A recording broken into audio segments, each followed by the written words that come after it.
გამარჯობათ. მოგესალმებით. ვიწყებთ საქართველოს პარლამენტის ჯანმრთელობის დაცვისა და სოციალურ საკითხთა კომიტეტის მორიგ სხდომას. დღის წესრიგი და მასალები დარიგებული გაქვთ. დღის წესრიგში გვაქვს 5 საკითხი. შესწორებები, დამატებები ხო არაფერი გვაქვს. აქ გთხოვთ, რომ ბატონი სანდრო კიდევ მეორე კომიტეტზეა და მეორე საკითხად რო გადმოვიტანოთ, თუ არ იქნებით წინააღმდეგი, თუ არ დავამტკიცოთ დღის წესრიგი. დიდი მადლობა. ბატონ ზაუ, გისმენთ. მადლობა. ამ შესაძლებლობისთვის, ბატონო თავმჯდომარე, მინდა ვისარგებლო შემთხვევით და სამძიმარი გამოუცხადო ტრაგიკულად დაღუპული ბავშვების ოჯახებს, ოცნების ქალაქის მკვიდრ მთელ ქვეყანას, ამ მწუხარების ჟამს მათთვის ყველაზე მნიშვნელოვანია სწორედ ჩვენი ადამიანური თანადგომა. და აქვე მივმართავ სწორედ ადამიანურობისაგან დაცლილთ, რომ შეეშვით ტრაგედიებით საზრდოობას.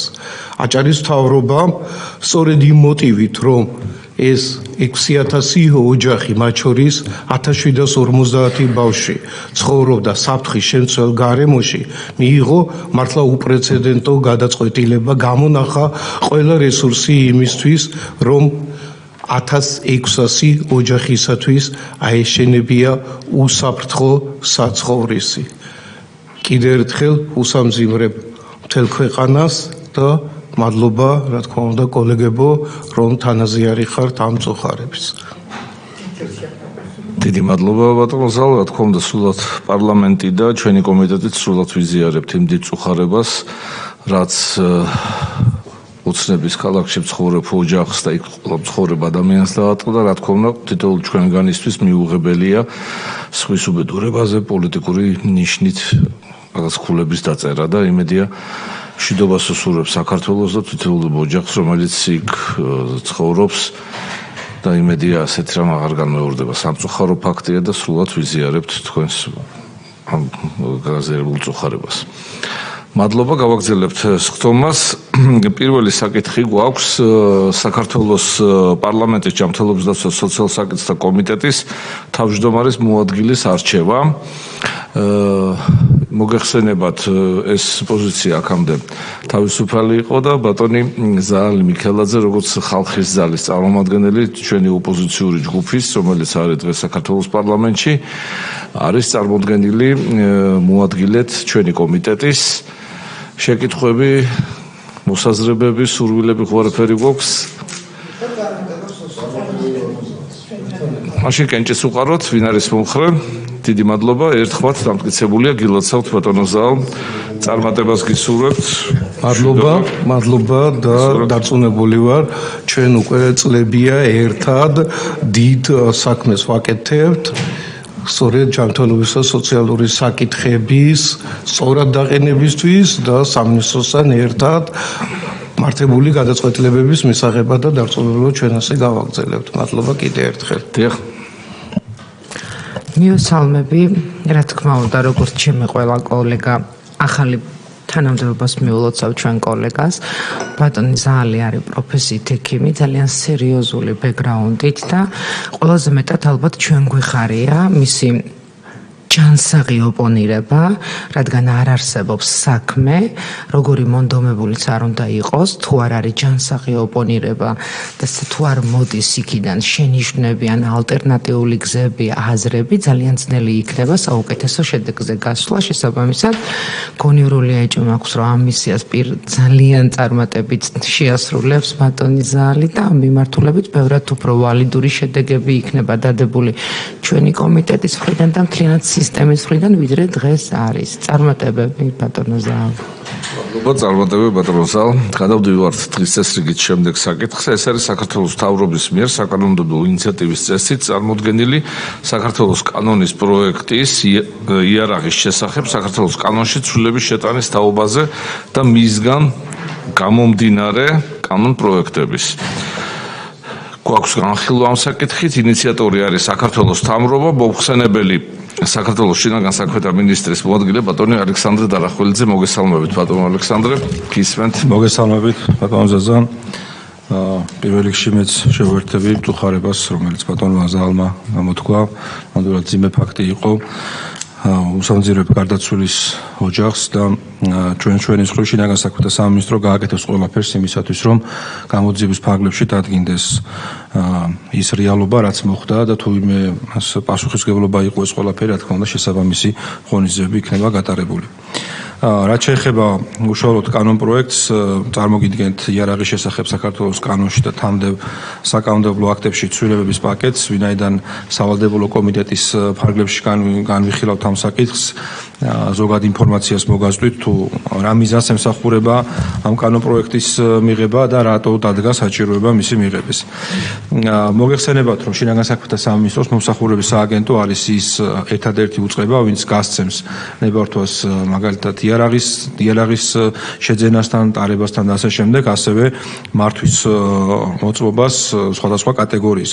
ამ შემთხვევაში სავალდებულო კომპონენტი შეფასების არის ჯანმრთელობის მდგომარეობა, რამდენად აკმაყოფილებს ადამიანი ამ შემთხვევაში იარაღის მიმართულებით, ასევე მართვის მოწყობის კუთხით, რამდენად არის ადამიანი იმ ესე ვთქვათ მდგომარეობაში, რომ მან ეს პასუხისმგებლობა იტვირთოს.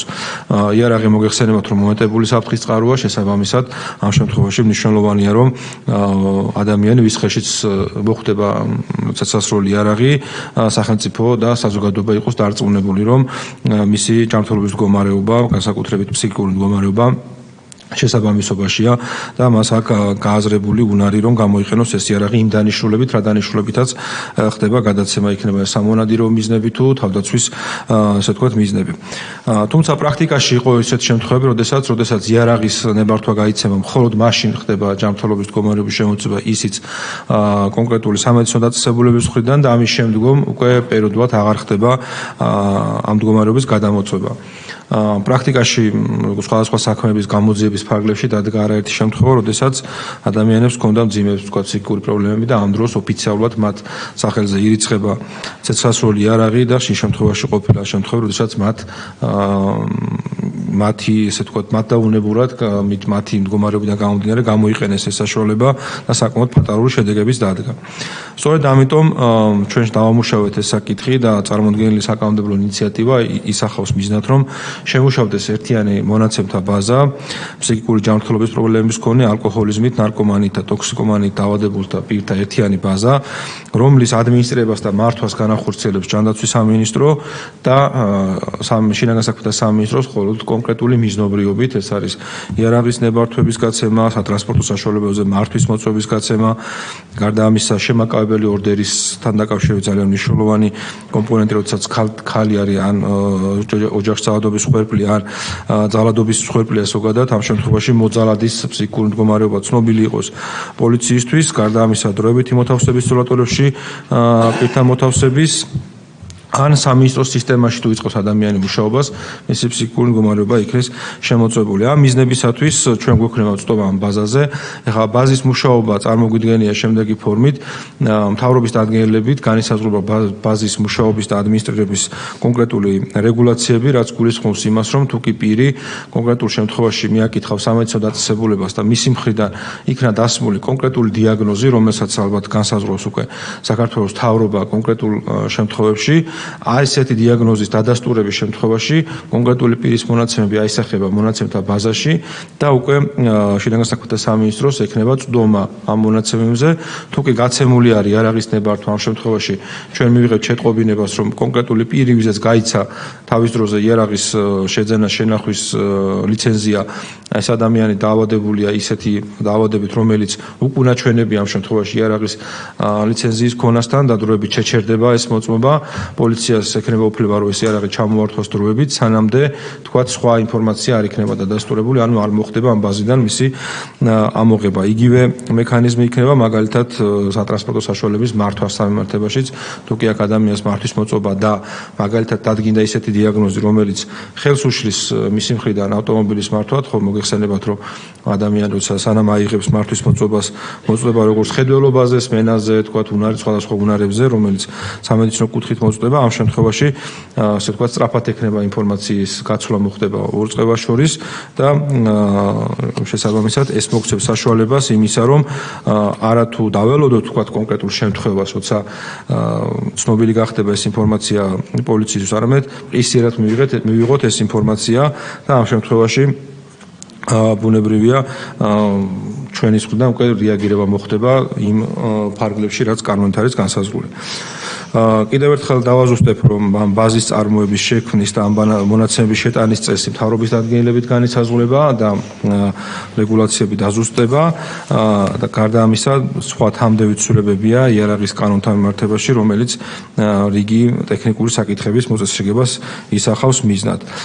თანამდები კანონპროექტების ძირითადი მიზანი ის არის, რომ სამართლებრივი საფუძველი შეიქმნას პირის ჯანმრთელობის მდგომარეობის შესახებ ინფორმაციის დამუშავებასთან დაკავშირებით, მოგეხსენებათ, რომ ეს არის განსაკუთრებული კატეგორიის მონაცემი და ამ შემთხვევაში მხოლოდ კონკრეტული მიზნობრიობით შეიძლება იქნეს ეს მონაცემი დამუშავებული. ვფიქრობთ, რომ 1 იანვრიდან შევიყვანოთ 2025 ამ შემთხვევაში ძველი რედაქცია და 2025 წლის 1 იანვარი იყო მითითებული, თუმცა ბუნებრივია უკვე განხილვების დროს ეს ვადა დაკონკრეტდება. აქ ბევრი სამუშაო პროცესია გასავლელი, პირველ რიგში უნდა დადგინდეს რეგულაციები, გარდა ამისა განისაზღვროს კონკრეტული ნოზოლოგიები და მე უკვე ამუშავდეს თავად ბაზა, რომ ელექტრონული მიმოცვლა იწარმოოს მონაცემების. ეს არის ასე ვთქვათ პრინციპების და ინფორმაციის დონეზე, თუ კი რაიმე კითხვები არსებობს, სიამოვნებით ზათვართ ბატონო თავმჯდომარე თითოეული კომიტეტის წევრის მიმართ და საზოგადოების მიმართ, რომ ამოწურავად გიპასუხოთ. დიდი მადლობა ბატონო ალექსანდრე, შეკითხვები რა გვაქვს? მოგესალმებით კიდევ ერთხელ, მადლობა ბატონ ალექსანდრე, მართლა ძალიან მნიშვნელოვანი საკითხია, იმიტომ რომ პრაქტიკიდან გამომდინარე ხშირად ხდება ესეთი შემთხვევები, როცა კონტროლს არ ექვემდებარება და პოსტფაქტუმ გებოლობთ რაღაცებს, რაც ძალიან მნიშვნელოვანი იქნებოდა პრევენციულად რო გცოდნო და ამის შესახებ თქვენ ჩამონათვალში, როგორც გავიგეთ, ჯერ დადგენილი არ არის ის ჩამონათვალი დაავადებების და ნოზოლოგიების, რომლის ინფორმაციაც გექნებათ ბაზაში. ხო, იმიტომ რომ ჩამონათვალის დროს თქვენ ახსენეთ ფსიქიკა, ფსიქიკური დარღვევები, ახსენეთ სმენა, ახსენეთ მხედველობა, მაგრამ მთელი რიგი ნევროლოგიური და ტრამბული დაავადებებია, რომლებიც უკვე მოგვიანებით იძლევა ისეთ შედეგს, რომელიც თქვენ ჩამოთვალეთ და აი ეს ნოზოლოგიებიც იქნება ასახული, თუ არ იქნება ასახული და ვინ აკეთებს ამას? მადლობა ქალბატონებმა, ძალიან კარგი შეკითხვა არის.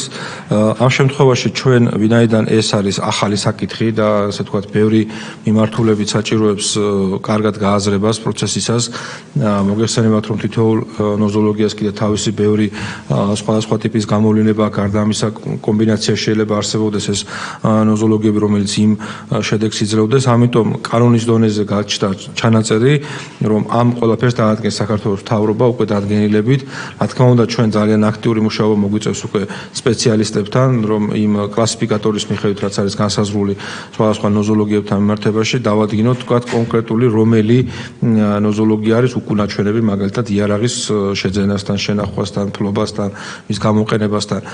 რაც შეეხება სატრანსპორტო საშუალებებთან მიმართებაში, ეს დადგენილია უკვე ორი მინისტრის ერთობლივი ბრძანებით და ეს საჯაროდ ხელმისაწვდომია, ბუნებრივია ეს დაკავშირებულია ძირითადად მხედველობასთან, სმენასთან და სხვა ასე ვთქვათ სხვა საკითხებთან, რომელიც აუცილებელია ავტომობილის მართვისთვის, იარაღთან მიმართებაში ასეთი ჩანაწერი არ არსებობს. ზოგადი ჩანაწერია კანონში, რომ ფსიქიკური მდგომარეობა ან თუ არ დაავადებული ალკოჰოლიზმით ან ნარკომანიით, ამ შემთხვევაში ეს არის უკუნაჩვენები. რაში გამოიხატება კონკრეტულად ეს ასე ვთქვათ ჩანაწერი უკვე მთავრობის დადგენილება თავისი კონკრეტული დაავადებების ნუსხით განსაზღვრავს და უკვე კლინიკას, რომელიც ფორმაციის საშუალებით დასვავს დიაგნოზს, რომ ამა თუ იმ პიროვნებას აქვს დიაგნოზი სხვადასხვა მიმართულებით, რაც წეგამთქვით, უკვე ვალდებული იქნება, რომ ასახოს ამ ბაზაში და ეს ბაზა ინფორმაციას გამოაგზავნის უკვე შინაგან საქმეთა სამინისტროში და უკვე გაცემული ნებართვაზე შეჩერდება ნებართვა, ხოლო თუ გაცემული არ არის ნებართვა, მაგრამ მაგალითად პიროვნებამ წარმოადგინა დასკვნა, რომ ის არის ჯანმრთელი, ამ შემთხვევაში დანარჩენი პრობლემა არ აქვს, ამ დროს ბაზაში ეს ინფორმაცია ირიცხება. ბუნებრივია ასეთი ნებართვა აღარ გაიცემა და ამ შემთხვევაში ესიც დავანტებით დაზღვევის საშუალება იქნება. ანუ ამგვარად წარმოგვიდგენია ეს პროცესი კიდევ ერთხელ ვიმეორებ, საკმაოდ რთული იქნება უშუალოდ დადგენილებაზე მუშაობა. აქ არ არის მხოლოდ სამართლებრივი რეგულაციების გაწერა, აქ არის უბრალოდ საექსპერტო სამუშაო, რაც გულისხმობს იმას, რომ დადგინდეს ნოზოლოგიები, რომელიც პირდაპირ უკანაჩვენები იქნება იარაღის ქონასთან. დავაზუსტებ თუ შეიძლება, რადგან საზოგადოებისთვის ძალიან მნიშვნელოვანი თემაა ეს, რასაც თქვენ ახლა აყენებთ, იმიტომ რომ მძღოლების დიდი ნაწილისთვის გამოცდის ჩაბარების დროს, მართვის მოწმობის აღების დროს, არც თუ ისე ძნელი იყო ეგრეთ წოდებული ფსიქიკური ჯანმრთელობის დამადასტურებელი ცნობის მოძიება და ძალიან ხშირად ეს ხდებოდა ხოლმე საკამათო თემა. ეს ერთხელ რო აიღებს ამას და როგორც ხვდები საკმაოდ რთულად აიღებს და არ აიღებს ადვილად, იმიტომ რომ ისეთი ადვილად ხელმისაწვდომი აღარ იქნება ამ ბაზის გაკეთების შემდეგ, რა პერიოდულობით თუ გადამოწმდება რაღაცა პერიოდულობით, მაგალითად მართვის მოწმობის შემთხვევაში მისი ფსიქიკური მდგომარეობა ან იმ ჩამონათვალის მიხედვით ნოზოლოგიები რაც არის და თუ გადამოწმდება რა ინტენსივობით გადამოწმდება, აღების მომენტში შეიძლება აბსოლუტურად ჩამრთელი იყოს მართვის მოწმობის აღების დროს, მაგრამ 4 წელიწადში, 5 წელიწადში, თუნდაც 1-2 წელიწადში ისეთი ჯანმრთელობის ისეთი პრობლემა შეექმნას, რომელიც პრაქტიკულად მართლა უკუჩვენება იყოს მართვის მოწმობისას და ნუ იარაღზე აღარ მაქვს ლაპარაკი. გადამოწმებას რაც შეეხება გალატონოირმა ჩვენ პროცესი ამგვარად წარმოგვიდგენია. ჩვენ რაღაცა ასე ვთქვათ ვადას არ ვადგენთ, რომ აი მაგალითად 2 წელიწადში ერთხელ ან 3 წელიწადში ერთხელ ყველა მძღოლმა გაიაროს სავალდებულო შემოწმება. ასეთ ვალდებულებას არ ვაწესებთ, ვინაიდან მოგეხსენება თუ საკმაოდ რთული მენეჯმენტთან არის დაკავშირებული და ხშირ შემთხვევაში შეიძლება ძალიან ფორმალურიც გახდეს. ანუ პროცესი წარმოგვიდგენია ასეთ ამგვარად, რომ თუ კი ადამიანი საქართველოში აკრედიტებულ ან რეგისტრირებულ სამედიცინო დაწესებულებას მიმართავს და ის სამედიცინო დაწესებულება მთავრობის დადგენილებით განსაზღვრულ რომელიმე დიაგნოზს მაინც გასვავს და ასე ვთქვათ ამის დოკუმენტს გასცემს, ის ვალდებულია დაუყოვნებლივ შეიყვანოს მონაცემები ბაზაში. და ბაზაში როგორც კი აისახება, ჩათვალეთ, რომ იმ წუთიერად ეს ინფორმაცია ცნობილი არის მომსახურების სააგენტოსთვის. მომსახურების სააგენტოსთვის როგორც კი ცნობილი გახდება, დაუყოვნებლივ აჩერებს ასე ვთქვათ ნებართვას და თუ კი თქვათ მის ფლობს იარაღს, ამ შემთხვევაში შეტყობინება იგზავნება იმ ადგილას, სადაც ესე ვთქვათ, ინახავს იარაღს შესაბამის საპოლიციო დანაყოფში და უკვე პოლიციას გაწერილია პროცედურები, როგორ აქვს ვთქვათ იარაღის შეზღუდვის უფლება, რომ ჩამოართვას, სანამდე არ მოხდება ბაზიდან მისი ამოღება ან იარაღის ვთქვათ სხვა პირზე გადაფორმება. მართვის მოწმობაშთან ანალოგიურად იქნება, შეუჩერდება მართვის მოწმობა და ის მიიღებს შეტყობინებას ამის შესახებ, რომ მას შეჩერებული აქვს მართვის მოწმობა და რა თქმა უნდა იცით, რომ საპატრულო პოლიციას ბორტ კომპიუტერებზე უჩანს ეს ინფორმაცია და რა თქმა უნდა თავად წყალსაც შეატყობინებენ ამ ინფორმაციას და საპატრულო პოლიციასაც ექნება ეს ინფორმაცია. დიახ ბატონო დები. დიდი მადლობა მოგესალმებით. მეც სამძიმრით დავიწყებ. გვაპატიონ იმ უმწიფლოთა სულებმა. ყველა მე ოჯახს მიუსამძიმრებ, საქართველოს მიუსამძიმრებ ის ყველა ჩვენიანების, ჩვენი შვილები და შვილიშვილები ნაწილში. გვაპატიონ მათმა სულებმა. დიდი მადლობა ბატონ ალექსანდრე და საერთოდ თავრობას ეს პრევენციული ყველა კანონი საერთოდ როცა კანონს შემოქმედებას აქვს საქმე, კანონი ღებულობს პრევენციულ დატვირთვას. ნაბიჯელოთ არ შემოდის კანონი. კანონი არის პრევენცია, გაეცნობი, გაისიგზეგანებს საცხოვრებელ პროგრესოციუმში, სად არის შენი ადამიანის უფლებები, შენი კონსტიტუციისთან დამოკიდებულება, სხვისი უფლებებთან დამოკიდებულება და ეს ზუსტად თქვენი მიზანსწრაფული ქმედება, რომელიც თემ სოფლიოში დაიწყება ნამდვილად, იმით რომ იარაღის სტარების თემა უფლება, კონსტიტუციური უფლება ამერიკას რო აქვს ისეთი თავისუფალი და მართლა დიდი მონაპოვარი იყო, იქაც დადგა საკითხი, იმით რომ ამ იარაღმა ბევრი ცნობა გამოიწვია. და ამაში ოჯახური კონფლიქტიდან დაწყებული აფექტის მდგომარეობით, მე თქვენ კარგად თქვით, ის ცხოვრების არაჯანსაღი წესი, ნარკოტიკები, ალკოგოლი, უამრავი უამრავი მოვლენებია, რომელიც და რასაკვირველია ეს არის მისასალმებელი და მხარდასაჭერია. მეორეც თქვენ ძანეთ რომ ეს მზა დოკუმენტია დასაწყებად ამ თემის და უამრავი ადამიანი ჩაერთვება და არა მარტო საერთაშორისო გამოცდილება ჩვენთან აი ამ სასწაული პოტენციალი საქართველოში მოსახლეობის ღია არის კარები და მათ შემოვლენ და ისინი ჩვენ ამ თემაზე ხსნით საჯარო თემა განხილვას ამ თემას.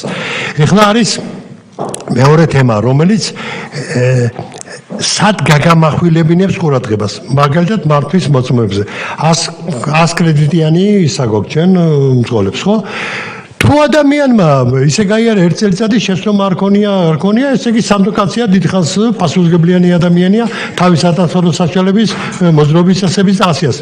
თუ შეცდომები ფიქსირდება, უკვე ბაზაში ის საფოკუსში მოექცევა და ისეთი ადამიანებს დამატებით ყურადღება მიექცევა პრევენციისათვის. ისევ როგორც ძალადობასთან დაკავშირებით ოჯახური ესეთი თემა არის, ამაზე დიდი პოლიგონი ოჯახში ურთიერთობისა, იქ უამრავი თვალია, ყურია, შიგნით, გარეთ.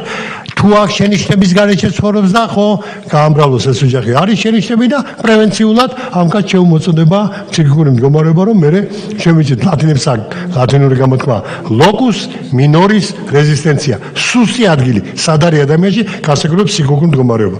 მე კი არა და პირველად ვრისკავ ეხლა ამას, მაგრამ ბევრჯერ მაგ ნათქვამი ადა ეხლა ამ კომიტეტის სახელით, ჩემი სახელით და კომიტეტთან ჩემთვის მაგალითად ფსიქიკური მდგომარეობის შემოწმება სავალდებულოდ მიმაჩნია კიდევ ორ კატეგორიაზე.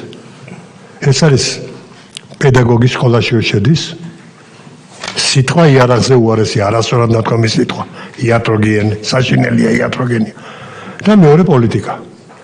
პოლიტიკაში კაცი რომ დაიწყებს გააქტიურებას ღმერთთან უკრას, ეხლა მე ვამბობ, ჩვენ ბევრი კამათი გქონია, ეს სხვა არის. ის ჯანსაღი კამათი სულ სხვა არის, აი პირიქით რა ვიცი, ხელოვნების ნიმუშია პოლიტიკოსების კამათი. მაგრამ ზოგჯერ უსმენ დემაგოგის კამას, გონია იქ ფსიქიკურ მდგომარეობასთან კარგად დაალაგებულ ფსიქიკასთან საქმე. ამას სახუმაროდ არ ვამბობ, გულისკივილით ვამბობ. და ადამიანები ისრაფიან ისეთი სისულელებით თქვა ზოგჯერ, რომ გახდე ყურადღების ცენტრში და მერე მოხდეს ამისი პოლიტიკური გააქტიურება. თორე ისეთი სიტყვა რომ გამოივლის პირიზუს twinიდან მოდის ეს სიტყვა. კაცის მოკვდინებაზე რომ იტყვი, აქცენტს გააკეთებ, ეს კაცი უნდა მოვკლათ, ეს უნდა მოვსვოთ. იმას საღი აზროვნება ნამდვილობა ან სუსტი ადგილია და შეიძლება იმან მართლა მოწოდებაზე მიიღოს რეაქცია, ან სხვა დაავადოს და იმან მიიღოს მერე უგება უარყოფით.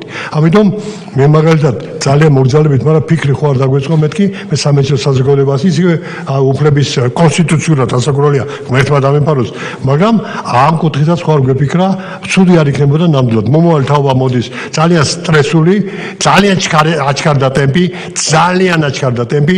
ავტორიტეტები საერთოდ არ არის პრაქტიკულად ნიველირებული მუშაობს და სამწუხაროდ აი ეს მომენტი რომ იმ ადამიანს ბლოგერს მაგალითად ამოიღებს იმას ტელეფონს, ყველა ჟურნალისტია მის ტელეფონი უჭირავს დღეს. ყველა შეუძლია ბლოგერის პოზიციიდან გამოვიდეს და რაც მოესურვება თქვას თუ კაცი მომზადებული არ არის ამ სიტყვის სათქმელად, მისი სიტყვა შეიძლება ცუდად დაუბრუნდეს საზოგადოებას. სიტყვის ვიღაცა იტყვის ახლა ცენზურას აწესებსო ჩემზე. ცენზურას როგორ დავაწესებ, მაგრამ საღიაზრი თორსა ადამიანს თვითცენზურა არ აქვს, იმას უნდა წვდომა შეეზღუდოს საზოგადო და რომ იქ ადამიანთა წყებაში ბავშვები არიან, მომზადებელი ჯერ კიდე მომწიფებელი გონებით, რომელიც ძალიან დიდ ენერგიას მოიტანენ, მაგრამ ცუდად რო ეთქვი, ის მე იმას განავრცობს. და ეს არის დიდი საფრთხილო თემა. ჯერ სათქმედათაზნელი იყო, მაგრამ ვიცი ვის ველაპარაკებით ჩემ მოსახლეობას საქართველოს გონიერზე ვისაც ტკივა, ეხლა მარტო ხო არ მაქვს, ბევრი ადამიანის ნათქვამს ვიმეორებ, ჩემთან ერთად იყრის ამასაგიდან და კომიტეტს დიდი მადლობა, რომ ამისი განში საშუალება გვაქვს ღია ეთერში ჩვენ მოსახლესთან ერთად. რომ არა მოსახლის იმედი, ჩვენი საზოგადოების იმედი, არც ამჯერობას არ იქნებოდა აზრი და არც ჩემი სიტყვის ქვას. დიდი მადლობა. მადლობა ბატონ ალექსანდრე, შეკითხვა მაქვს მეც თუ შეიძლება. პირველი მან ჩემი სუბიექტური მოსაზრებაა, რომ ალბათ ცნობ ფსიქიკური ჯანმრთელობის შესახებ ალბათ სადღაც 10 წელიწადში ერთხელ შეიძლება გადამოწყვდეს მართლაც. განსაკუთრებით ეს იარაღის ტარებასთან და აქამდე იარაღის უფლება შენახვის თუ არ ვშლების უვადო იყო, ხო ეს? დიახ. ამიტომ რაღაც ჩვენ მივდივართ იგივეთი, რომ თუ უვადოა, ალბათ შეიძლება რომ ფსიქიკური ჯანმრთელობის შესახებ გადამოწყვება ალბათ 10 წელიწადში ერთხელ ჩაიდოს. ის ჩემი სუბიექტური მოსაზრებაა ნამდვილად ეს. და მეორე მაინტერესებს და მოსახლეობას ხშირად გვეუბნება ჩვენ რომ ჩანაცვლებითი თერაპიის მოსარგებლე ადამიანები ხშირად გამოდიან თერაპიის მიღების შემდეგ და საქალაქთაშორისო სამარშრუტო ტაქსებს ხდებიან და მართავენ მანქანას ამ მდგომარეობაში. ხომ არა გაქვთ რაიმე გათვალისწინებული და ნაფიქრი ამ საკითხთან დაკავშირებით? დიახ, დიდი მადლობა. პირველ რიგში ბატონი ლადოს კითხვას დაუბრუნდები. ჩვენ ამ შემთხვევაში ამ ბაზის შექმნის მიზანი იყო ჩამოთვლილი საფუძვლები, რაც დაკავშირებული იარაღთან, ავტომობილის მართვასთან, მათ შორის არის კერძო დაცვითი საქმიანობა, შემაკავებელი ორდერი, დროებით მოთავსების რატოში მოთავსება, ან სამინისტროში კანდიდატად მიღება. თუ კი ეს ბაზა შეიქმნება, მე უკვე მოგეხსენებათ, რომ პერსონალური მონაცემების დამუშავებას თავისი მიზნები აქვს, ამოცანები აქვს და სამართლებრივი საფუძვლები აქვს. თქვენ პარლამენტი თუ ჩათვლით საჭიროთ, რომ თქვა სხვა უფრო ღირებული მიზანი კიდე გარდა ამისა იარსებებს, რა ვიცი, შესაძლებელია რომ სხვა მიზნებითაც იქნეს დამუშავებული. რაც შეეხება ბატონ ზაზა, თქვენ ბრძანეთ გადამოწვევის ნაწილში. გახსოვთ, რომ წინა მოწვევის პარლამენტში ჩვენ გვქონდა საკანონმდებლო ინიციატივა იარაღის კანონთან მიმართებაში საკმაოდ მოცულობითი პაკეტი იყო და ითვალისწინებოდა გარკვეული პერიოდულობით იარაღის ხელახალ რეგისტრაციას და ლიცენზიის განახლებას. თუმცა ძალიან დიდი უკმაყოფილება გამოიწვია ამ ასე ვთქვათ იდეამ ჩვენთვისაც ასე ვთქვათ როგორც პოლიციისთვის და სამართალმცავ უწყებისთვის ძალიან კარგი იქნება ესეთი მექანიზმი არსებობდეს, თუმცა მაშინ ერთი მხრივ გათვალისწინებული იქნა ჩვენი მოსახლეობის ასე ვთქვათ უკმაყოფილება ამ კუთხით და ჩვენ შევცვალეთ მექანიზმი იმგვარად რომ არა ვთქვათ რაღაცა პერიოდულობით გადამოწვება და აქ თავად მოქალაქე იყოს ვალდებული წარმოადგინოს იარაღი, არამედ პოლიციას მიეცა უფლებამოსილება რომ წელიწადში არ უმეტეს 3-ჯერ ადგილზე მივიდეს და შეამოწმოს ვთქვათ როგორ ინახავს იარაღს და ამდენად დაცულია პირობები. ანუ ამითი ასე ვთქვათ კომპრომისი იყო საზოგადოებრივი უსაფრთხოების დაცვასა და მოქალაქეთა ასე ვთქვათ უფლებების დაცვას შორის. ერთგვარი ასე ვთქვათ კომპრომისი დაწესდა. მეორე მხრივ ხა ეს მექანიზმი თუ კი კიდევ ერთხელ შეიძლება ერთი ადამიანის მონაცემები ძალიან ხშირად გადამოწყვეს, იმიტომ რომ რისკის ქვეშ იყოს და ადამიანს რომელსაც საერთოდ არანაირი შეხება არ აქვს, ამ შემთხვევაში საერთოდ არ გადამოწყვეს. ანუ აქ ასე ვთქვათ ერთგვარად ეს მექანიზმი თუ კი ვთქვათ კლინიკები და სამედიცინო დაწესებულებები კეთილსინდისიერად შეასრულებენ კანონის მოთხოვნას, ამ შემთხვევაში საზოგადოება დაცულად იგრძნობს თავს, ვინაიდან ნებისმიერი მსგავსი შემთხვევა თუ კი იქნება ისეთი მოცემულობა, რომ პიროვნების ჯანმრთელობის მდგომარეობა უკუნაჩვენებია ამ ლიცენზიას და რაც გაცემულია სახელმწიფოს მხრიდან, ავტომატურად მოხდება მისი შეჩერება. ასე რომ აქ უკვე თავად მოქალაქეების და სამედიცინო დაწესებულების კეთილსინდისიერება ბევრ რამეთ განმაპირობებელი იქნება. თუმცა საბოლოო ჯამში ვფიქრობთ, რომ ეს მექანიზმი მნიშვნელოვნად შეუწყობს ხელს ამ პრევენციას. რაც შეეხება ნარკომანიასთან დაკავშირებულ საკითხებს, მოგეხსენებათ, რომ აქ ბაზა მარტო ფსიქიკურ ჯანმრთელობას არ მოიცავს, მათ შორის ალკოჰოლიზმით, ნარკომანიით და ტოქსიკომანიით დაავადებულ პირთა შემთხვევებსაც მოიცავს. შესაბამისად, ნებისმიერი დაწესებულება, ვისაც აქვს ეს მონაცემი, საუბარია სამედიცინო დაწესებულებაზე და ასევე კერძო თუ სახელმწიფო კომპანიებს, რომლებიც ახორციელებენ ჩანაცვლებით თერაპიას, ამ შემთხვევაში ვალდებულება უჩნდებათ, რომ ეს ინფორმაცია ასახონ ბაზაში, შესაბამისად წტომა იქნება და მე უკვე პასუხისმგებლობა გათვალისწინებულია კანონმდებლობით. დიდი მადლობა. ოდეშიც მოხდით შემდეგ კომიტეტი მეწრებოდა და დახტოვოთ თუ დიახ, სიამოვნებით.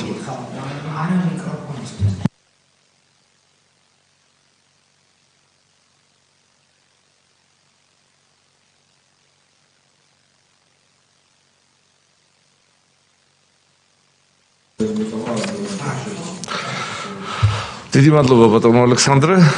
კენჭის უყაროთ ბარემდე, ვინ არის მომხრე?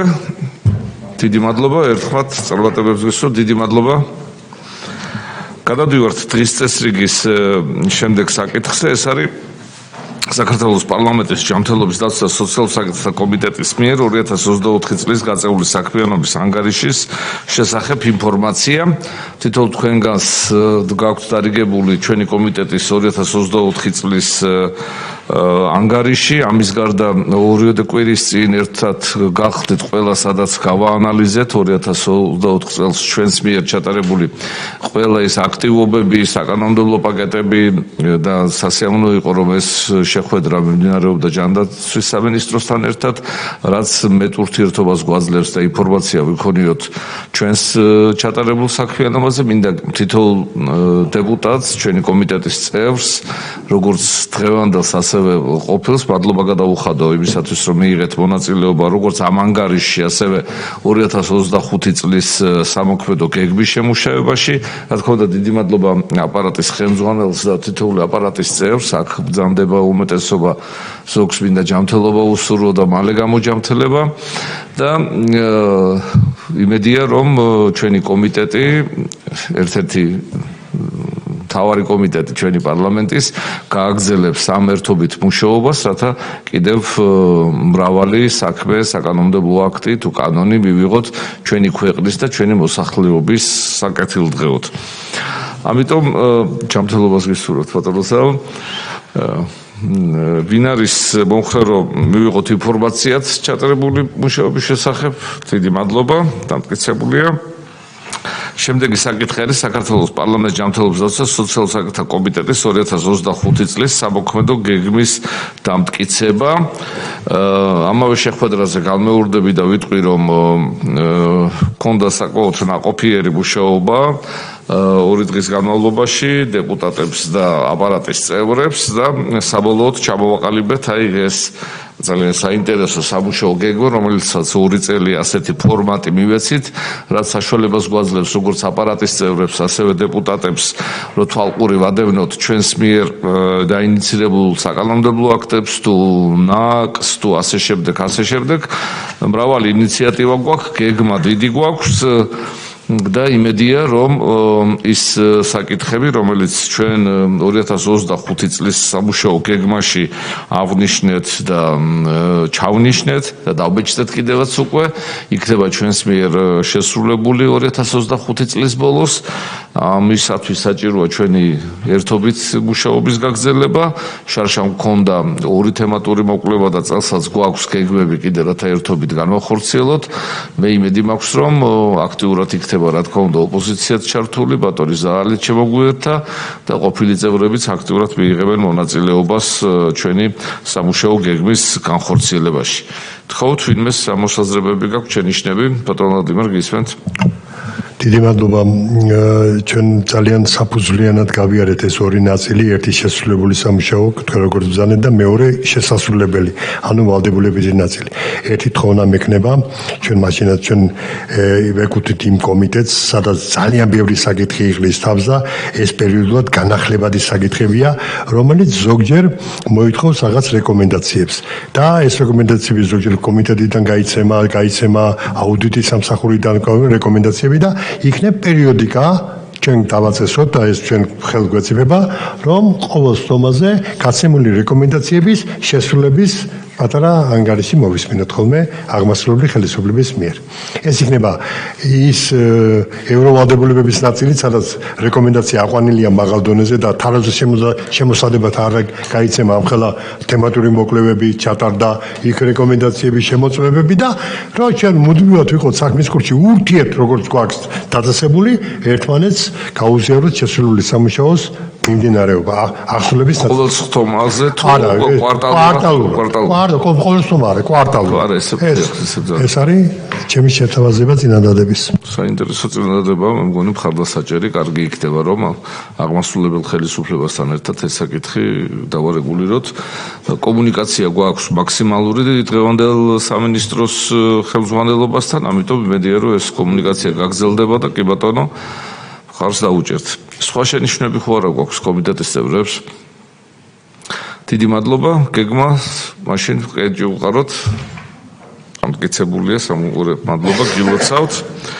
და გადავდივართ დღის წესრიგის ბოლო საკითხზე, ეს არის აფხაზეთის ავტონომიური რესპუბლიკის უმაღლესი საბჭოს მიერ წარმოდგენილი საქართველოს კანონის პროექტის საქართველოს ოკუპირებულ ტერიტორიიდან იძულებით გადაადგილებულ პირთა დევნილთა შესახებ საქართველოს კანონში ცვლილების შეტანის თაობაზე პირველი მოსმენით მოგესალმებით ინიციატორი არის აფხაზეთის ავტონომიური რესპუბლიკის უმაღლესი საბჭო მოხსენებელი აფხაზეთის ავტონომიური რესპუბლიკის უმაღლესი საბჭოს იურიდიულ და საპროცესუალო საკითხთა კომიტეტის თავმჯდომარე ბატონი ვახტანგ ხოლბაია მოგესალმებით ბატონო ვახტანგ მადლობა ინიციატივისთვის მადლობა მობრძანებისთვის კომიტეტის ათაა მოგისმინოთ დიდი მადლობა ბატონო თავმჯდომარე ბატონო პარლამენტის ათწლეულო წევრებო დიდი მადლობა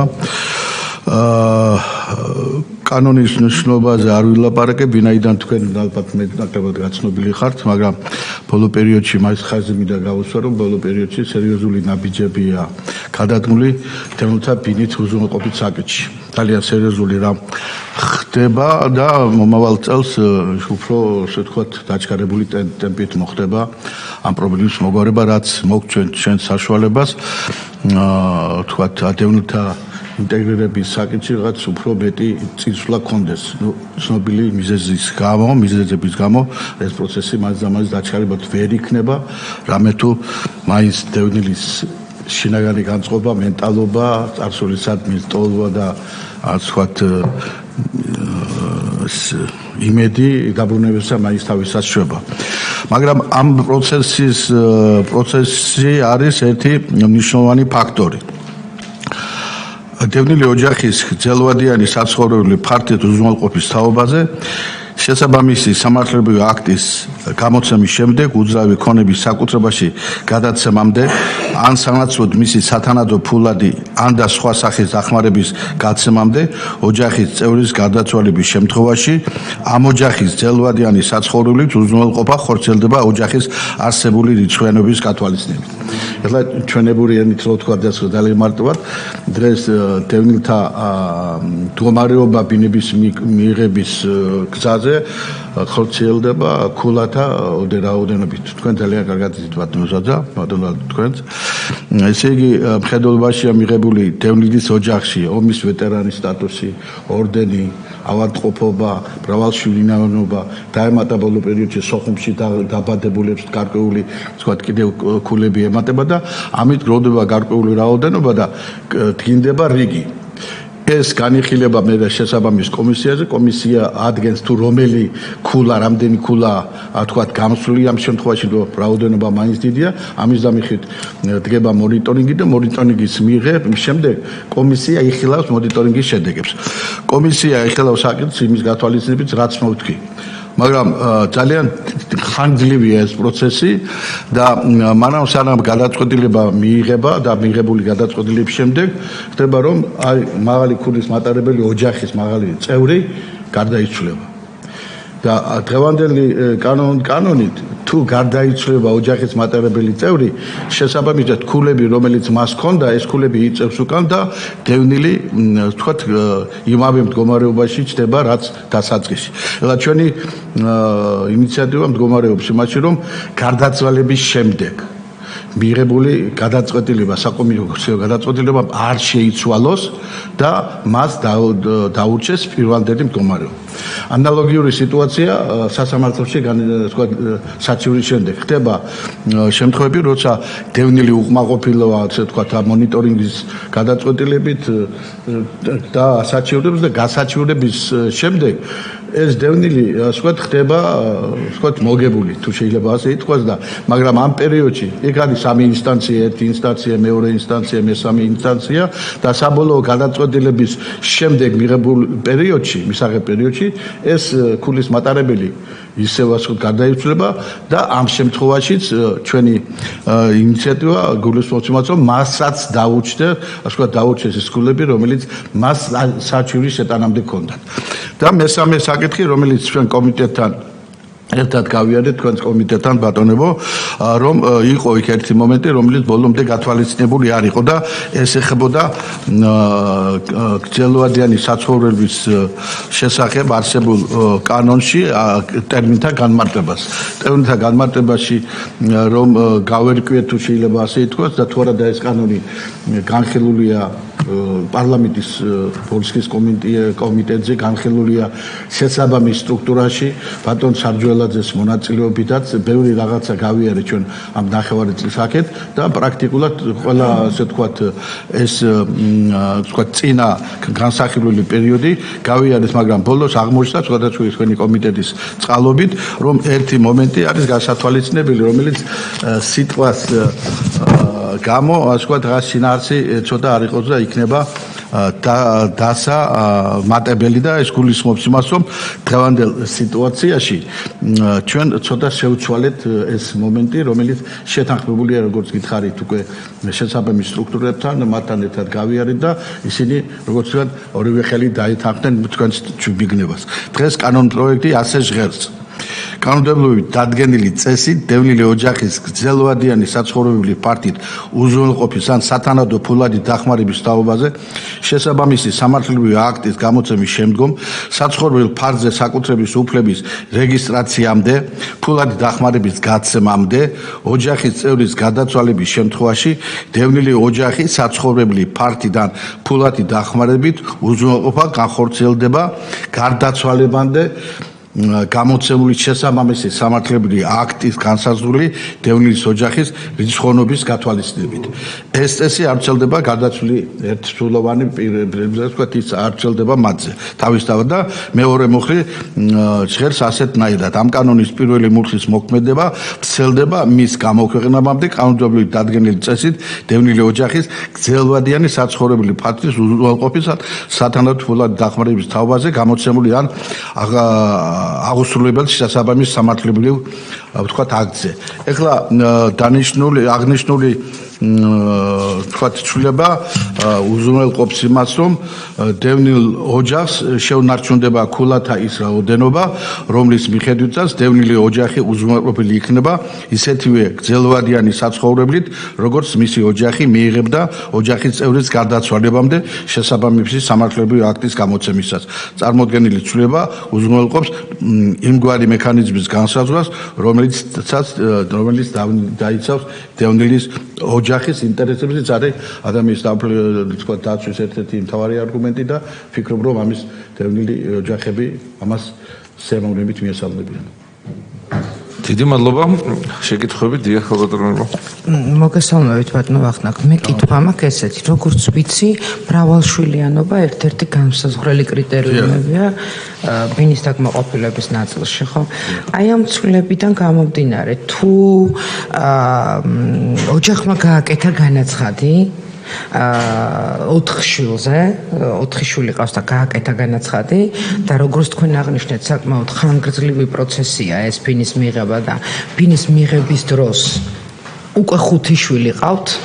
აი ესეთ შემთხვევაში რა ხდება? ეს ერთი კითხვა. თუ დავამაგრებთ ამ კანონმდებლობას იმაზე, რომ განაცხადის შეტანის დროს როგორც იყო, ისე უნდა მიიღო, ანუ უკავშირი როგორი იქნება, ეს ერთი და მეორე რა მინდა კითხოთ ბინით უზრუნველყოფის ნაწილში ჩამოწერილ კრიტერიუმებს შორის აფხაზეთში დაბადებული ასაკი და ნოზოლოგიები საკმაოდ დამაგრებული კრიტერიუმებია. აი ესეთი კრიტერიუმები, როგორიც არის შვილების რაოდენობა, საკმაოდ ისეთია, შედარებით სწრაფად ცვალებადია და რამე თანმიმდევრობას თუ აქვს პრიორიტეტი. მაგალითად, კი, მე მესმის აფხაზეთში დაბადებული ადამიანი პრიორიტეტული უნდა იყოს, მაგრამ თუ მრავალშვილიანია, თვითონ კრიტერიუმს რაიმე პრიორიტეტები აქვს თუ არა ბინით უზრუნველყოფის ნაწილში. დიახ, დიდი მადლობა. მადლობა კალბატონო. და პირველ საკითხს რაც შეეხება, რა თქმა უნდა, ჩვენ გახსოვთ თქვენ, რომ ბინების მსურველთა რაოდენობა, ვთქვათ, არითმეტიკული გეომეტრით იზრდება. ამას ბევრი რაღაცა ახლავს, მაგრამ თან იყო ის, რომ აი შვილების რაოდენობასთან დაკავშირებით. ჩვენ გასულ წელს მივიღეთ ასეთი შესწორება არსებულ კანონში. პირი, რომელიც 23 წლის 1 იანვრამდე არასრულწლოვანი იქნება გრძელვადიანი საცხოვრებელის უზრუნველყოფისას გათვალისწინებული იქნება მისი აღმავალი შტოს ოჯახის წევრთან ერთად და მას აღარ ექნება საცხოვრებელით უზრუნველყოფის ინდივიდუალური მოთხოვნის უფლება. ესე იგი 23 წლამდე ვინც ირიცხება ოჯახში, ოჯახის რაოდენობაში რა თქმა უნდა იცვლება და რაოდენობა განისაზღვრება მეტრობით თუ შეიძლება ფართით.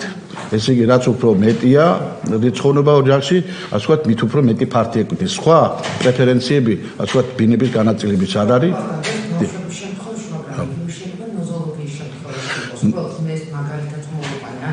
მდგომარეობის გაუარესების შემთხვევაში, მაშინ განმაზღვრება. ხო, რია?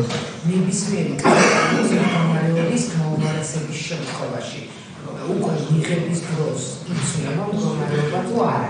გაუარესება რას ნიშნავს? აი, მაგალითად ჯანმრთელობის თუ ის არის, ეხლა მიღებული არ არის ტერმინი ინვალიდი, მაგრამ გახდა, კი ბატონო, გახდა თუ გახდა შესაბამისი დოკუმენტით, ასე ვთქვათ, დამტკიცებით, რა თქმა უნდა, ის მაგას ემატება კიდევ ქულები. არა, ქულების დამატება. ქულები აქვს თავარი განსაზღვრელი. სხვა რამის ვიძახ, მაგრამ ძალიან მნიშვნელოვანია ეს. დიახ. ნახება ხშირად ვაწყდებით ასეთ თემას. ჩვენ ახლა ვიძახით იმას, რომ განცხადების დაწერის დროს რა მდგომარეობით აქვს არსებული კრიტერიუმებით, რომ უკეთესობისკენ ვაკეთებთ, ხო, ამას ჩვენ რო გავიოლოთ, მიღების შემთხვევაში თუ ოჯახის წევრი გამოაკლდა ან რაღაც, რა განაცხადშიც ქონდა მითითებული ფართი, იმ ფართს ვაძლევთ. მაგრამ თუ მდგომარეობა გაუუარესდა, მაგალითად არ იყო შეზღუდული შესაძლებლობების მქონე პირი, ქულები უკვე მინიჭებულია, განცხადებაც უკვე დაწერილი აქვს და თქვენ აძლევთ სიტყვაზე ვიძახი, მაგალითისთვის ვიძახი ოროთახიან ბინას. მაგრამ თქვენი ერთ-ერთი კრიტერიუმი, რადგან შეზღუდული შესაძლებლობების მქონეობა ეს სტატუსი არსებობს. ბინების მიღების შემთხვევაში შესწორება შედის ხალბატონო ირმა ამ შემთხვევაში განაცხადში და კომისიაზე შედის ის შესწორებით, რაც კომისია გავლილია ბატონო ზაზა, უკვე გავლილია კომისია. გასაგებია, მაგრამ როდესაც ბიდის უკვე შესწორება შეაქვს, რა თქმა უნდა, თუ ბინა არ აქვს მიღებული. თუ ბინის მიღებამდე მას აქვს უფლება კომისიის საბოლოო გადაწყვეტილებამდე მიიღოს. ეთყობა მე პრობლემა მაქვს ვერბალური ნაწილის და დავაზუსტებ. მდგომარეობა ბინა განცხადებაც დაწერილი აქვს, კომისიაც გავლილი აქვს, უკვე იცის რომ სიტყვაზე ვიძახი აქვს 7 ქულა, იღებს 3 ოთახიან თუ 2 ოთახიან ბინას ციფრებში არ მომედაოთ, არ ვამბობ სწორად, 2 ოთახიან ბინას, მაგრამ პროცესი აი ამ ყველაფრის მიღების შემდეგ ბინის უშუალო მიღებამდე, სადაც უნდა ბინა მისცენ. დრო არის საკმაოდ 9-ია და 9-ის უნდა განაცხადოს, განაცხადში იწერება რომ შემოგვაქვს ეს კანონი. ხო, მაგრამ მაგითო შემოგვაქვს. არა, სულ უკავშირია. იმ შემთხვევამდე ამ ოჯახის ერთ-ერთ წევრს შეზღუდული შესაძლებლობების მქონე სტატუსის მიენიჭა. ეს ფართის მომატების ნაწილში აძლევს უპირატესობას თუ არა? არა. განმარტავ თუ შეიძლება არა თქვენ გინდოდა კიდევ დამატება შეგიძლიათ? მე განმარტება. კი ბატონო, ძალიან გიხდით თქვენი განმარტება უკეთესი იყოს. მოგესალმებით კიდევ ერთხელ, ძალიან მნიშვნელოვანი საკითხია და სწორედ ირმა აქვეყნებს და ამბობს ამას, იმიტომ რომ ძალიან ბევრი შემთხვევა ბატონო ზაზა, როცა მოქალაქე მოდის, მინიჭებული აქვს მას ქულათა რაოდენობა, ელოდებიან ძალიან გარკვეული წლების განმავლობაში, დაახლოებით 30 წელია ფაქტიურად ელოდება ადამიანები და ჯერჯერობით კიდევ გადაწყვეტილება მიღებული არ არის, თუმცა სახელმწიფო ამ კუთხით ძალიან ბევრს აკეთებს და მაქსიმალურად წელს ჩვენ როგორც ნახეთ 15,000 ოჯახი მიიღებს ბინას მიმდინარე წელს ქალაქ თბილისში მხოლოდ. როგორც მე და თქვენ ბატონო ზაზა ბრძანდებით შესაბამისად ამ კომისიის წევრი ითქვა კომისიაზე რომ როცა მოხდება ბინების გადანაწილება ქალბატონო ირმა დაახლოებით 3 თვით ადრე კიდევ ერთხელ მოხდება განახლება არსებული ვითარების და დადარება იმ აპლიკაციის ქულებთან დაკავშირებით რაც მოძიებული აქვს იძულებულ გადაადგილებულ პირთა და შესაბამის ამ კომისიას და ამის მიხედვით მოხდება განხილვა. ოღონდ დაწესებული არის რაღაც გარკვეული ნორმა. პირობითად ლაპარაკობ, რომ 8 ქულიანმა მოქალაქემ უნდა მიიღოს 3 ოთახიანი ბინა. თუ ამ მდგომარეობამ, რომელიც დღეს მას გააჩნია, ან მოაკლო 0.5, ან დაუმატა 0.5, აი ამ შკალაში იმოძრავებს მისი მდგომარეობა შეიძლება აქედან გამომდინარე. ხო, აი შკალა, რომელიც არის განსაზღვრული, თქვა პირობითად 8 ქულიანი მქონე პირი ღებულობს 64-იან ბინას და მან მიიღო 6.5 და ისიც ღებულობს 64-იან ბინას, ამით მდგომარეობა არ შეიცვალა. არა, სხვა რამეს ვკითხულობ. 1 და 2 თუ შეიცვალა, რადგან ჩავკეტეთ ამ მიმართულებით. არა, მე გავიგე. მე გავიგე. ძალიან კარგი შეკითხვაა ხათაშური. ძალიან კარგი შეკითხვაა, აბსოლუტურად ვალიდური რო ვიტყვიან, საქმე ეხება იმას, რომ აი გადაწყვეტილების მიღების შემდეგ, შეიძლება უეცრად მოხდა და დაუდგინდა კომისიის მიერ მას ის რასაც ნოზოლოგიით შეიძლება შეშმოს მესამე თუ მეორე. ეხლა მესამე ჯგუფის შეშმო პირი ვერ სარგებლობს ვერავითარი პრეფერენციით. მეორე და პირველი, სხვა იმის ჯგუფის შეიძლება დაემატოს ქულა და ქულა ნახევარამდე. მაგრამ თუ გადაწყვეტილება უკვე მიღებულია, გადაწყვეტილება თუ ეხლა ეს უკვე შემდგომი განხილვის საგანი. ეს უკვე ინდივიდუალური მიდგომა იმ პერიოდში ეს უკვე გადაწყვეტილება მიღებულია, უნდა დამატებით შეიტანოს განცხადება, დამატებით განიხილოს ამას კომისია და მეორე მიიღებს გადაწყვეტილებას.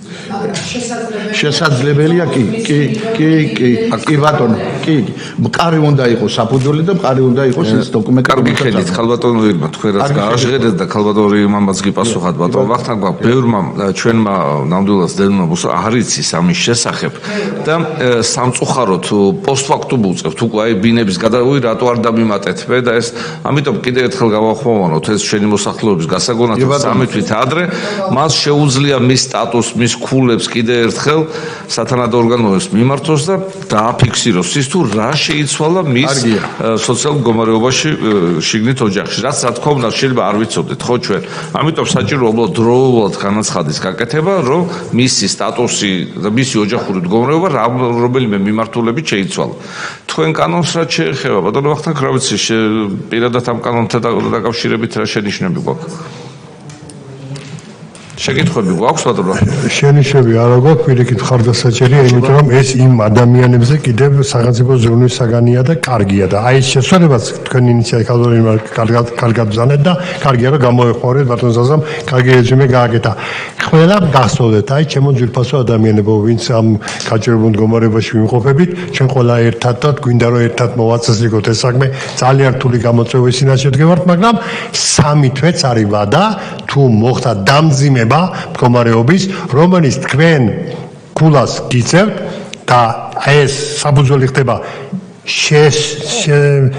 შესწორების შეტანის ამითაც შეგიძლიათ ისარგებლოთ დიდი მადლობა კეთილი ვაყენებ სკენჭისყრაზე ვინ არის ოხრე დიდი მადლობა ბატონო ვახტანგ კომიტეტმა ერთხმად დაუჭირა ამ კანონ პროექტს ხარი გილოცავთ ამით დღის წესრიგით გათვალისწინებული საკითხები ამოწურულია თუ რაიმე სხვა წინადადება არა აქვს კომიტეტის წევრებს ხტომა დასრულებულია დიდი მადლობა